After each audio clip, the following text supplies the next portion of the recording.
یزید کی لشکر جو امام حسین کے مقابلے میں آیا، امام حسین کے لشکر کی تعداد 72 تھی، تو یزید نے 22,000. مجھے بتائیے 72 کا 22,000 سے کوئی مقابلہ ہوتا ہے؟ عمر بن سعد نے پھر عبید اللہ ابن زیاد کو لکھا کہ 22,000 بندے تھوڑے ہیں، کچھ بندے زیادہ بھیج. تو عمر بن سعد کو عبید اللہ ابن زیاد کہنے لگے کہ تو پاگل تو نہیں ہو گیا، 72 کے لشکر کا 22,000 بھیجا، اور کتنا بھیجو؟ تو اس نے کہا تمہیں یہ نہیں پتا یہ لوگ کون ہیں؟ یہ مولا علی شیر خدا کی اولاد ہے. ان میں ایک ایک شخص ایسا ہے جو 1,000 کے مقابلے میں لڑنا جانتا ہے. تو یہاں کمزوری دکھائی جاتی ہے. ہمارے بچے سمجھنے لگے ہیں کہ یہ شاید کوئی ایسی داستان ہے، اور اس طرح کا ماحول ٹی وی پہ میں دیکھ رہا تھا، اس طرح کا ماحول بنایا جاتا ہے جیسے کوئی خوف ہے. یعنی واقع کربلا کوئی ایسا واقعہ جسے دیکھ کے خوف طاری ہو جائے، بچے راتوں کو ڈرے. وہ اکیلے درخت دکھائے جا رہے ہیں اور تیر دکھائے جا رہے ہیں. او یار کیا قوم کی تربیت کر رہے ہیں؟ واقع کربلا حوصلے کا نام ہے، دلیری کا نام ہے. سنیں بات اصل میں کیا تھی، بڑے ٹھنڈے دماغ سے میری بات کو سمجھیے گا. حضرت مولا علی شیر خدا کے بعد مسلمانوں کے متفقہ امیر بنے تھے حضرت امیر معاویہ. انہیں امیر کس نے بنایا تھا؟ امام حسن نے، حضرت علی کے بڑے صاحبزادے. حضرت امام حسن نے ان سے صلح کی، انہیں خلافت دی.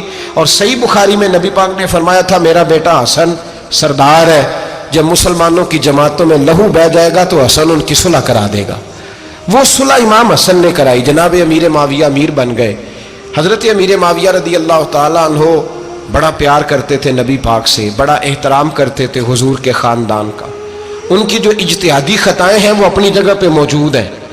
چونکہ امام حسن نے ان سے صلح کر لی، لہذا ہم بھی ان کے بارے میں کوئی جملہ کہنے کے مجاز، ہماری مجبوری امام حسن ہے. اس لیے کہ جسے امام حسن صحیح کہے پھر امام حسن کے ماننے والے کو اسے غلط نہیں کہنا چاہیے. حضرت امیر معاویہ رضی اللہ تعالیٰ عنہ کا جب وصال ہوا تو حضرت امام حسن پہلے ہی ان سے وصال کر گئے، آپ کو زہر دے دیا گیا، آپ شہید ہو گئے. امام حسین موجود تھے. تو یزید کے بارے میں لوگوں نے کہا جناب امیر معاویہ سے کہ یہ ٹھیک ہے، مناسب ہے اور بہادر ہے، دلیر ہے، وہ جو ہوتے ہیں نا خوش آمدی ٹولہ. تو حضرت امیر معاویہ کے گرد بھی کچھ ایسے لوگ تھے، انہوں نے آپ سے کہا کہ یزید کو نامزد کر دیں. تو آپ نے یزید کو بلایا، حوالہ مجھ سے دیکھ لیجئے گا. بلا کے فرمایا کہ 3 بندوں کے سامنے اپنی خلافت پیش کرنا، اگر وہ تجھے مان جائیں تو امیر بن جانا، نہ مانے تو چپ کر کے گھر بیٹھ جانا. وہ 3 بندے کون ہیں؟ جناب عبداللہ ابن عباس، حضرت عبداللہ بن زبیر اور امام حسین رضی اللہ تعالیٰ عنہ. یہ وصیت فرمائی جناب امیر معاویہ. ہوا یہ کہ یزید جب امیر بنا نا، 2-3 چیزیں ہوتی ہیں جب کسی بندے کو قابو کرنا ہوتا ہے، 2-3-4-5 چیزیں ایسی ہوتی ہیں جس سے بندہ قابو آتا ہے. تو اس نے بھی فوری طور پہ یزید نے دیکھا میرے لیے مسئلہ کیا بن سکتا ہے. ولید بن عتبہ اس وقت مدینے کا گورنر تھا. یزید نے اس کو خط لکھا کہ امیر عرب کا رواج آج بھی ہے کہ جب تک نئے خلیفہ کی بیعت نہیں ہو جاتی پرانے کے انتقال کی خبر ہی نہیں دیتے، اس کو رکھے رکھتے ہیں. یہ ان کا طریقہ ہے. وہ کہتے ہیں کہ ولی عہد اچھی طرح قبضہ کر لے پھر بتائیں گے. حضرت امیر معاویہ کا وصال ہو گیا، بتایا نہیں. یزید نے اب کیا کیا، کیونکہ بڑا چلاک آدمی تھا، بڑا شاطر تھا، بڑا تیز تھا، اس نے ولید کو خط لکھا. کہنے لگا کہ فوری طور پہ عبداللہ ابن عباس کو بلاؤ اور اسے کہو میری بیعت کریں. یہ جو بیعت ہوتی تھی نا، یہ بھی سن لے کیا ہوتی تھی. یہ بیعت حلف ہوتا تھا کہ میں اللہ رسول کے نام پہ حلف دیتا ہوں کہ میں یزید کی اطاعت کروں گا، میں اس کے خلاف کوئی بغاوت نہیں کروں گا. یہ بیعت لوگ سمجھتے ہیں کہ بس ہاتھ پکڑنے کا نام بیعت تھا. اس بیعت کا متبادل جمہوری ملکوں کے اندر ووٹ آیا ہے. تو کہا بیعت کرے. حضرت عبداللہ ابن عباس کو بھی بلاؤ، عبداللہ بن زبیر کو بھی بلاؤ، امام حسین کو بھی بلاؤ. امام حسین آدھی رات کے وقت بیٹھے تھے مسجد نبوی میں، چونکہ 5 نمازوں کی آپ امامت کرتے. امام حسین نماز پڑھا کے عشاء کی بیٹھے تھے. جناب عبداللہ بن زبیر، عبداللہ بن زبیر کون تھے؟ یہ نبی پاک صلی اللہ علیہ وسلم کی پھوپھی پوتے تھے اور جناب صدیق اکبر کے نواسے تھے حضرت عبداللہ بن زبیر. اور جناب زبیر بن عوام عشرہ مبشرہ صحابی ہیں، ان کے بیٹے تھے. بہت زیرک آدمی تھے. یہ بھی امام حسین کے پاس بیٹھے تھے. عبداللہ ابن عباس بھی تھے جو حضور کے چچا کے بیٹے ہیں، اس امت کے پہلے مفسر ہیں قرآن پاک. یہ لوگ بیٹھے تھے. تو ولید نے ایک بندہ بھیجا، اس نے آ کے کہا جناب آپ کو گورنر صاحب نے بلایا ہے. تو عبداللہ بن زبیر کہنے لگے حسین اس وقت بلانے کی بات سمجھ میں نہیں آئی. تو امام حسین بڑے بصیرت والے تھے، اللہ نے بصیرت دی تھی. کہنے لگے عبداللہ آپ کو سمجھ نہیں آئی، مجھے سمجھ آ گئی ہے، امیر معاویہ وصال کر گئے اور یہ ہمیں جو بلایا گیا ہے نا، یہ یزید کی بیعت کے لیے بلایا گیا ہے. تو کہا پھر آپ آدھی رات کو نہ جائیں، آپ کے لیے خطرہ ہوگا۔ تو امام حسین فرمانے لگے خطرہ حسین کو نہیں ہوتا۔ نہیں، کہا پھر بھی آپ مہربانی کریں ذرا احتیاط سے جائیں۔ تو جناب عبداللہ ابن زبیر نے، عبداللہ ابن عباس نے 14 بندے نیزے دے کے، تلواریں دے کے امام حسین کے ساتھ بھیجے اور کہا کہ امام حسین اگر اس نے کوئی غلط ملت بات کی نا، زبردستی بیعت کرنے کا کہا، تو آپ بس کوئی ایک بات اونچی آواز میں کر دینا، یہ سپاہی پیچھے آ جائیں گے۔ امام حسین ان 14 بندوں کو لے کے گورنر ہاؤس پہنچ گئے۔ جب آپ وہاں پہنچے، اس نے بتایا، اس نے کہا جی حضرت امیر معاویہ انتقال کر گئے اور آپ نے یزید کی بیعت کرنی ہے۔ تو امام حسین فرمانے لگے میں چھپ کے بیعت نہیں کروں گا، مجمع لگاؤ، جمعے والے دن اعلان کرو، جو طریقہ ہے حضرت ابوبکر صدیق کا، جو طریقہ ہے حضرت عمر فاروق کا، جو انداز حضرت عثمان غنی کا ہے، جو مولا علی کا ہے، سر عام اعلان کرو، اگر ساری دنیا یزید کی بیعت کرے گی تو میں بھی تیار ہوں۔ تم مجھ سے بیعت لے کے پھر لوگوں کو بتانا چاہتے ہو کہ حسین بیعت ہو کر رہے ہیں، تو تم کیوں نہیں کر رہے؟ میں عام آدمی نہیں ہوں، لہذا چھپ کے بیعت نہیں کرتا۔ جب یہ بات کی نا تو ولید بڑا نرم دل تھا اور امام حسین کی شان کو جانتا تھا، وہ جانتا تھا یہ نبی پاک کا خاندان ہے۔ اس نے کہا جی مجھے تو حکم تھا، باقی آپ حضور کے نواز ہیں، میں کر کچھ۔ وہاں ایک بڑا بدبخت شخص بیٹھا تھا، عبد الملک بن مروان، وہ ولید سے کہنے لگا کہ اگر حسین آج تمہارے ہاتھ سے نکل گئے تو تمہارے لیے بہت بڑا مسئلہ کھڑا ہو جائے، انہیں جانے نہ دینا، یا بیعت کراؤ یا ان سے کہو جنگ کے لیے تیار ہو۔ تو امام حسین رضی اللہ تعالیٰ عنہ کے کانوں میں آواز گئی تو فرمانے لگے ابن مرجانہ، اگر تیرے اندر جرت ہے تو آ سامنے حسین کے، اس کے کانوں میں باتیں نہ کر، کانا پھوسی نہ کر، باہر آ میدان میں، شرارت نہ کر، باہر آ، میں تمہیں ابھی بتاتا ہوں کہ حسین سے مقابلہ کرنے کا انجام کیا ہے۔ یہ کہہ کہ امام حسین باہر نکلے، اپنے بھائی محمد بن انفیہ کو بلایا، عبداللہ بن زبیر، عبداللہ ابن عباس، ڈھیر سارے لوگ اکٹھے ہو گئے۔ فرمایا یہ معاملہ ہے، اب کیا کرنا ہے؟ تو وہ کہنے لگے حضور وقت ابھی مناسب نہیں ہے، آپ اس طرح کریں یہاں رکے، ہم مکے سے، عراق سے، کوفے سے لوگوں کو بلاتے ہیں، یہاں ایک بڑی مجلس مشاورت قائم کرتے ہیں۔ امام حسین فرمانے لگے اگر تم مشاورت قائم کرو گے تو ولید اور عبد الملک بن مروان وہ تو جنگ کرنے کو تیار ہے، اور نبی پاک نے فرمایا ایک مینڈا ہوگا جس کی وجہ سے مدینے کی گلیوں میں لہو بہے گا۔ فرمانے لگے میں وہ بکرا، وہ مینڈا نہیں بننا چاہتا۔ کہا پھر آپ کیا کریں گے؟ تو امام حسین رو پڑے، فرمانے لگے میں مدینہ چھوڑ جاؤں گا لیکن مدینے کی حرمت پامال نہیں ہونے دوں گا۔ امام علی مقام آدھی رات کے وقت نکلے، سیدہ فاطمہ کا دروازہ ایک اس دن تھا جس دن حضرت مولا علی کوفے چلے گئے تھے، اور دوبارہ آج تالا لگا جب امام حسین نکلے۔ آپ جنت البقیع کے پیچھے کھڑے ہو کے حضور کا روضہ دیکھنے لگے، اس وقت گنبد تو نہیں ہوتا تھا، روضہ دیکھنے لگے۔ نانا تیرے کرم کے خزینے کی خیر ہو، میں جا رہا ہوں تیرے مدینے کی خیر ہو۔ سارا خاندان لے گئے، مکے تشریف لے گئے، حج کے ایام قریب آنے والے تھے۔ امام حسین نے وہاں لوگوں سے باتیں کی۔ جب امام حسین وہاں پہنچے تو کوفے سے خط آنے لگے۔ کوفہ حضرت علی کا دارالخلافہ تھا، وہاں آپ کے محبین، پیار کرنے والے ڈھیروں تھے، انہیں خط لکھے کہ حضور آپ چپ کر کے بیٹھے ہوئے ہیں اور ہمارے اوپر یزید مسلط ہو گیا ہے، آپ اگر میدان میں نہیں نکلیں گے، آپ نہیں آئیں گے تو ہم اللہ کی بارگاہ میں شکوہ کریں گے کہ کوئی ہماری کمان کرنے کو تیار ہی نہیں ہوا۔ اور وہ خط 1 2 3 نہیں آئے، وہ خط اتنے تھے کہ 3 بوریوں میں بھرے تھے امام حسین، 3 بوریوں میں۔ اب مجبوری ہو جاتی ہے، حق کے لیے کئی دفعہ بات کرنا مجبوری ہوتی ہے، اگر نہیں کرے گا تو پھر اس کو بھی قبر میں جواب دینا پڑے گا۔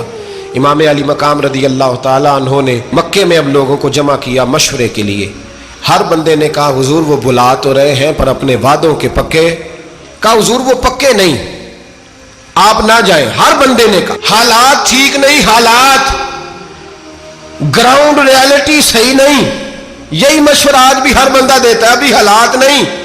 اتنے خراب حالات کبھی نہیں ہوئے تھے جتنے امام حسین کے دور میں تھے، لیکن فرمایا میں دین کے خلاف غلط حکمران کو مسلط ہونے کی اجازت، بول کے بتائیے، بول کے، غلط حکمران کو مسلط ہونے کی اجازت مزاحمت کروں گا، مخالفت کروں گا۔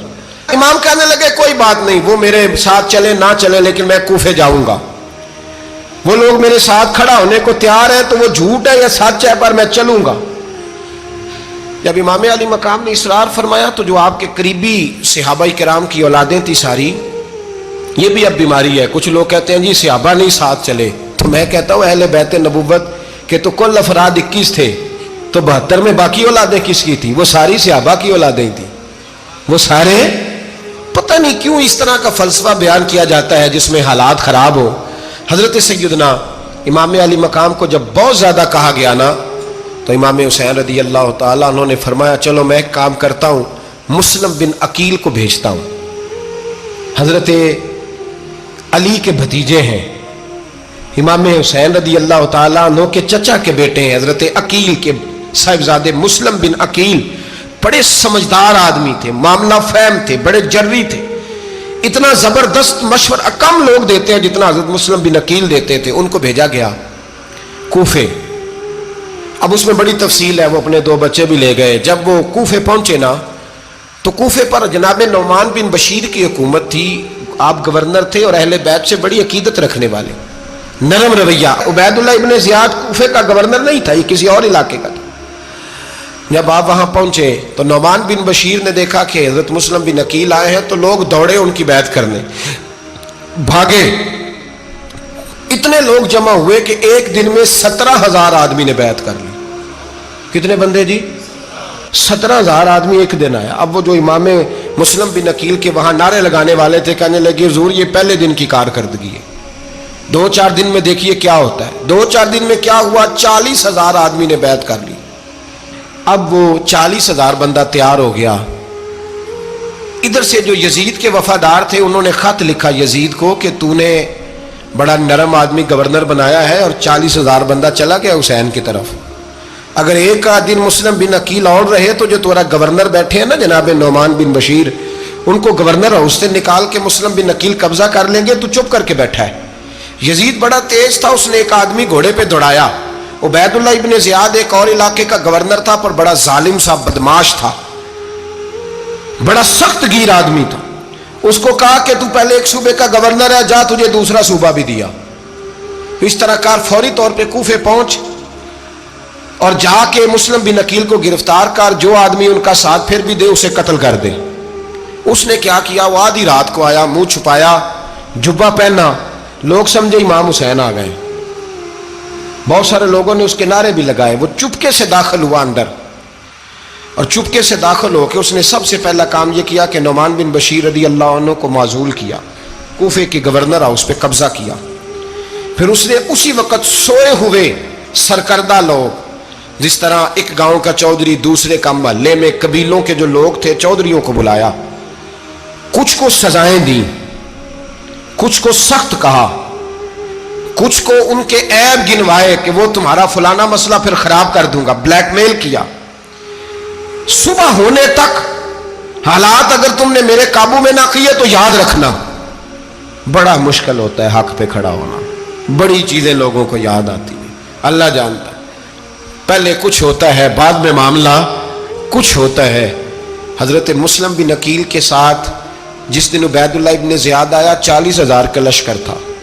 اگلے دن صبح ہوئی، اگلے دن تو یہ حال ہو گیا کہ آپ جب کوفے کی جامع مسجد میں زور کی نماز کے لیے گئے تو 5-7 ہزار آدمی نماز پڑھنے آیا.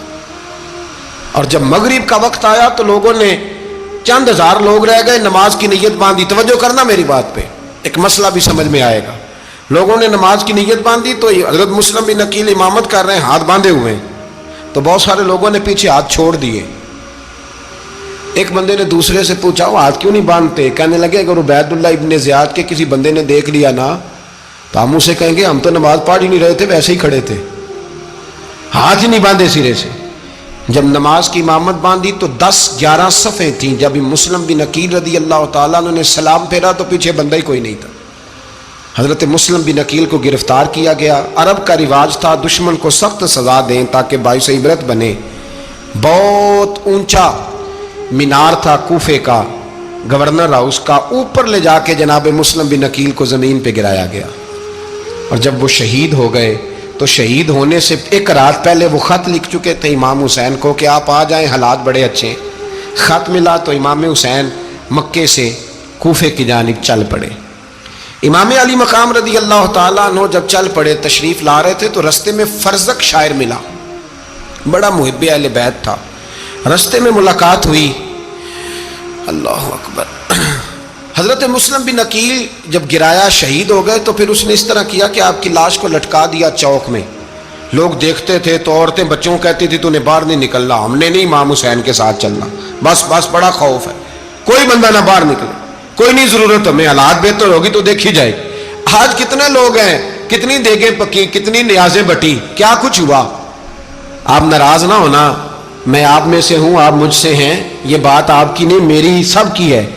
آج بھی اگر امام حسین کے نام پہ جان دینے کی باری آئے گی تو دیگیں ہی رہ جائیں گی. ناراض تو نہیں ہو گئے آپ لوگ؟ فٹافٹ مائیں کہیں گی باہر نہیں جانا, بالکل پتر سانو کی لگے, سارا دن کوئی ہمارے لیے. وہ پیر صاحب تو کرتے رہتے ہیں باتیں, ان کا تو کام ہے, خبردار ہم نے نہیں جانا. دیگیں دینے کو سارے تیار ہیں, جانے دینے کو تیار ہونا. ناراض ہو گئے آپ لوگ؟ چلو کوئی نہیں, ہو جاؤ, خیر صلی اللہ ہے, بات تو ٹھیک کر رہا ہوں نا. حضرت امام حسین رضی اللہ تعالیٰ عنہ نے فرزق شاہ رستے میں ملا تو امام حسین کو کہنے لگا کہاں جا رہے ہیں؟ فرمایا میں کوفے جا رہا ہوں. کہنے لگا حضور نہ جائیے گا, لوگوں کے دل آپ کے ساتھ ہیں, تلواریں آپ کے ساتھ نہیں. سیدنا امام حسین رضی اللہ تعالیٰ عنہ کو آ کے کہا حضور وہ سارے کوفے والے مانتے ہیں کہ بات حسین کی ٹھیک ہے لیکن آپ کی سپورٹ نہیں کریں گے. اور اگلی بات فرزق نے یہ کی کہ حضور میں حضرت مسلم بن عقیل کی لاش کو لٹکی ہوئی دیکھ کے آیا ہوں کوفے کے چوک میں. بڑا ہی خوبصورت فکرہ ہے امام حسین کا. فرمانے لگے میرا بھائی لٹکا ہوا تھا, کہیں کسی کے آگے جھکا تو نہیں تھا؟ لٹکا ہی تھا نا, کہیں جھکا تو نہیں کسی کے آگے؟ کہا حضور نہیں. تو آپ فرمانے لگے اگر مسلم بن عقیل لٹک گیا تو حسین بھی لٹک جائے گا, لیکن جھکے گا. حضرت امام حسین تشریف لائے, بچوں سمیت آئے. حر بن یزید ایک شخص تھا. حر بن یزید ایک مختصر سا لشکر لے کے اس نے امام حسین کو ایک جگہ پہ روکا, پھر دوسری جگہ پہ روکا, بالآخر تیسری جگہ پہ روکا. تو امام حسین نے فرمایا جگہ کون سی ہے؟ کہا حضور کرب و بلا. فرمایا بس یہی خیمے لگا دو, یہی. حضرت سیدہ زینب نے پوچھا امام حسین سے کہ سارے زمانے نے روکا ہے, ٹھیک ہے آپ حق پہ ہیں, یہ بھی سب نے کہا آپ حق پہ ہیں, پر روکا بھی سب نے, آپ روکے کیوں نہیں؟ تو ابن کثیر اور ابن اسیر لکھتے ہیں کہ امام حسین رو پڑے, کہنے لگے بہن میں رک جاتا پر میں نے رات کو نانا مصطفیٰ کو خواب میں دیکھا ہے. تو حضور نے فرمایا حسین اگر آج یہ رواج پڑ گیا نا یزید جیسے لوگوں کا تو قیامت تک پڑا رہے گا. پھر لوگ کہیں گے کوئی نکلا نہیں تھا تو ہمیں بھی نکلنا, پھر لوگ ظالموں کے سامنے گردنیں جھکانے کے عادی ہو جائے. میں کہتا رہتا ہوں, کہہ رہا ہوں, کربلا کی جنگ کفر اسلام کی جنگ نہیں, کفر اسلام کی جنگ نہیں کربلا کی, کیونکہ یزید تو بڑا پکا نمازی تھا, خطبہ دیتا تھا. وہ تو جب امام حسین رضی اللہ تعالیٰ عنہ نے کربلا کے میدان میں جمعے کا دن تھا تو یزید کے سامنے کو بات کرنی شروع کی, عمر بن سعد کے سامنے. تو عمر بن سعد کہنے لگا حسین زیادہ باتیں نہ کر, ہمارا جمعہ لیٹ ہو رہا ہے, جنگ کے لیے تیار ہو, فٹافٹ آ. اہل بیت نبوت کو قتل کریں گے اور قتل کے بعد پھر نماز پڑھیں گے اور پھر کہیں گے اللہم صلی علی محمد وعلی آل محمد, اسی نماز میں پھر درود بھی پڑھیں گے. یہ کیسا مرتبہ ہے, کیسا انداز ہے, دوستی قاتل سے بھی مقتول سے یارانہ بھی. امام حسین نے کرب. حر بن یزید امام حسین سے کہنے لگا مجھے حکم ہے آپ کو روکنے کا, آپ آگے نہیں جا سکتے. امام صاحب نے فرمایا وجہ زمین اللہ کی ہے. اس نے کہا آپ بیعت نہیں کر رہے, یزید کی حالات آپ کے حق میں درست نہیں ہیں, آپ نہیں جائیں گے. امام روک گئے. ظہر کی نماز کا وقت ہوا تو حضرت علی اکبر امام حسین کے بڑے صاحبزادے انہوں نے اذان ظہر پڑھی تو حر بن یزید کے لشکر نے امام حسین کے پیچھے نماز ادا کی. کہا بھئی تم مقابلے میں آئے ہو, نماز پیچھے پڑھتے ہو؟ کہا حضور مقابلہ تو تلواروں سے کر رہے ہیں پر ہمارا دل تو مانتا ہے نا کہ مصطفیٰ کا نواسہ بڑی شان والا ہے. حر بن یزید نے 3 نمازیں لشکر سمیت امام حسین کے پیچھے پڑھی ہیں, 3 نمازیں, ظہر اثر اور مغرب. پھر امام حسین کے سامنے شرائط پیش کی کہ آپ کو یہاں گھیر لیا گیا ہے, یہاں آپ بیعت کریں گے, یہاں جنگ کریں گے, 2 ہی باتیں. امام حسین نے فرمایا نہیں بھائی بیعت تو میں نہیں کرتا, اس کے علاوہ تم جو کہتے ہو میں کرنے کو تیار ہوں. اس نے خط لکھا, عبید اللہ ابن زیاد کو ایک بندہ دوڑایا پیچھے, کوفے چند میل پہ کوفہ تھا. کہا وہ نہیں مان رہے, کیا کرنا ہے؟ تو حسین ابن علی ہے, میں زیادہ دیر انہیں روک بھی نہیں سکتا. انہوں نے پیغام دیا حر بن یزید کو کہ کرنا کچھ بھی نہیں, ان کا پانی بند کر دو, بلیک میل کرو, کھانا پانی نہیں ملے گا, چھوٹے چھوٹے بچے ہیں, خود ہی مان جائیں گے. حضرت امام علی مقام کے بارے میں حور کے پاس جب یہ پیغام آیا تو حور کہنے لگا میری طبیعت نہیں مانتی حسین پر پانی بند کروں، دل نہیں مانتا۔ جب یہ لفظ کہے نا دوبارہ تو پھر عبید اللہ ابن زیاد نے عمر بن سعد کو 10,000 آدمی دے کے بھیجا، کہا حور بن یزید لچک دکھا رہا ہے حسین کے حق میں۔ ایک رے کا علاقہ تھا، بڑی وہاں فصل ہوتی تھی، لوگ کوشش کرتے تھے وہاں کا گورنر بننے کی، کوشش کرتے تھے۔ تو عبید اللہ ابن زیاد کہنے لگا تمہیں رے کی گورنری ملے گی، سب سے سرسبز و شاداب علاقہ، تمہیں وہاں کا گورنر بنایا جائے گا اگر حسین کے خلاف لڑو گے۔ یہ اتنی زبردست ہوتی ہیں گورنریاں کہ گورنریوں کے لیے لوگ نسل رسول کے خلاف بھی نکل آتے ہیں، یہ اتنی تگڑی ہوتی ہیں، اتنی جلدی وفاداریاں بدلتی ہیں۔ وقت اتنا نہیں کہ میں مزید تفصیل میں جاؤں۔ امام حسین کو روک لیا گیا، عمر بن سعد نے روک لیا۔ یکم محرم کو امام آئے، 7 محرم تا روکا گیا، 7 محرم کو پانی بند کر دیا۔